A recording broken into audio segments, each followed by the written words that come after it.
हरे कृष्णा, राधे राधे। आप सभी का स्वागत है मेरे चैनल में। आज की वीडियो में हम सुनेंगे रविवार व्रत की कथा तथा व्रत की विधि। सर्व मनोकामनाओं की पूर्ति हेतु रविवार का व्रत श्रेष्ठ है। इस व्रत की विधि इस प्रकार है। प्रातःकाल स्नान आदि से निवृत्त हो स्वच्छ वस्त्र धारण करें। शांतचित्त होकर परमात्मा का स्मरण करें। भोजन दिन में एक समय ही करें।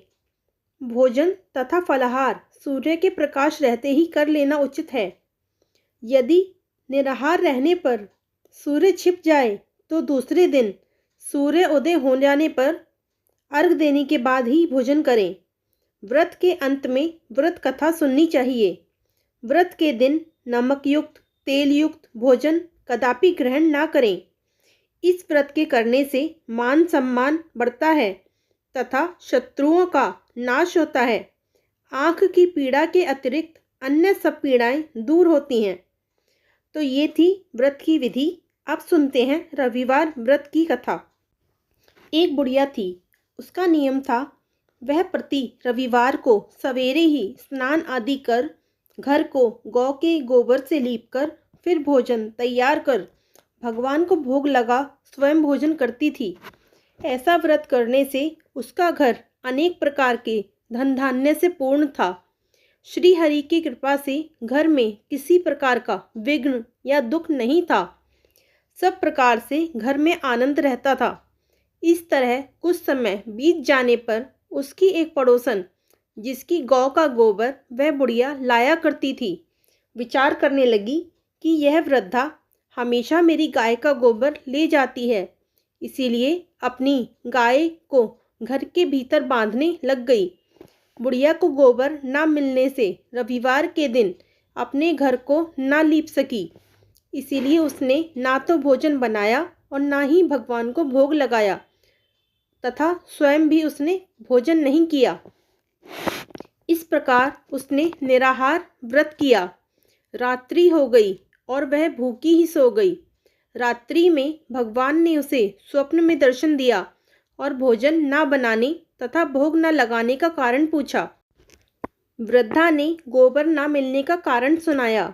तब भगवान ने कहा कि माता, हम तुमको ऐसी गाय देते हैं जिससे सभी इच्छाएं पूर्ण होती हैं, क्योंकि तुम हमेशा रविवार को गौ के गोबर से घर को लीपकर भोजन बनाकर मेरा भोग लगाकर खुद भोजन करती हो। इससे मैं खुश होकर तुमको वरदान देता हूँ।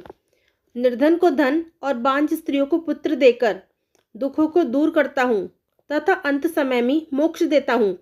स्वप्न में ऐसा वरदान देकर भगवान तो अंतर्ध्यान हो गए और जब वृद्धा की आंख खुली तो वह देखती है कि आंगन में एक अति सुंदर गाय और उसका बछड़ा बंधे हुए हैं। वह गाय और बछड़े को देखकर अति प्रसन्न हुई और उनको घर के पास बांध लिया और वहीं खाने को चारा दे दिया। जब उसकी पड़ोसन बुढ़िया ने घर के बाहर एक अति सुंदर गाय और बछड़े को देखा तो द्वेष के कारण उसका हृदय जल उठा और उसने देखा कि गाय ने सोने का गोबर किया है, तो वह उस गाय का गोबर ले गई और अपनी गाय का गोबर उसकी जगह पर रख दिया। वह नित्य प्रति ऐसा ही करती रही और सीधी साधी बुढ़िया को इसकी खबर नहीं होने दी।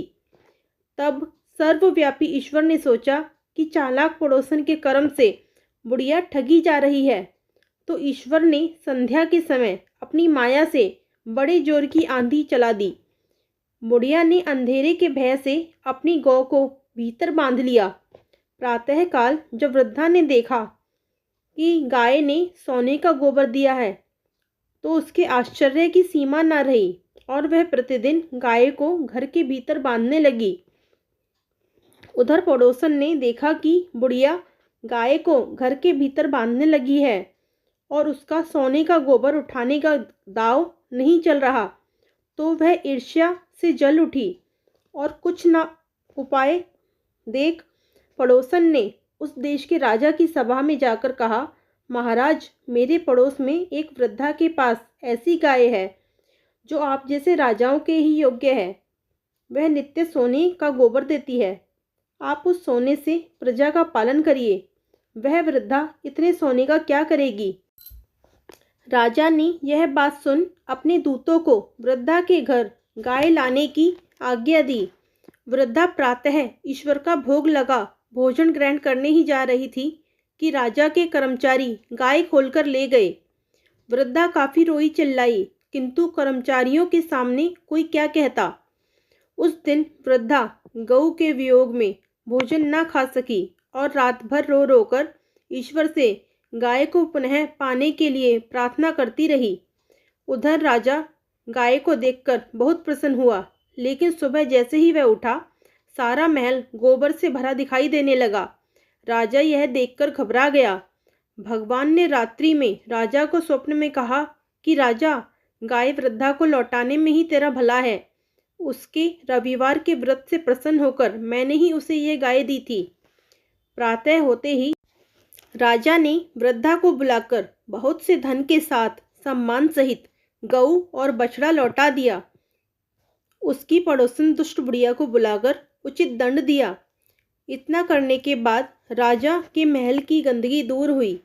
उसी दिन से राजा ने नगरवासियों को आदेश दिया कि राज्य की भलाई तथा अपनी समस्त मनोकामनाओं की पूर्ति के लिए रविवार का व्रत करो। व्रत करने से नगर के लोग सुखी जीवन व्यतीत करने लगे। कोई भी बीमार नहीं हुआ तथा प्रकृति का प्रकोप उस नगर पर नहीं होता था। सारी प्रजा सुख से रहने लगी। कथा समाप्त। प्रेम से बोलिए राधे राधे, राधे राधे।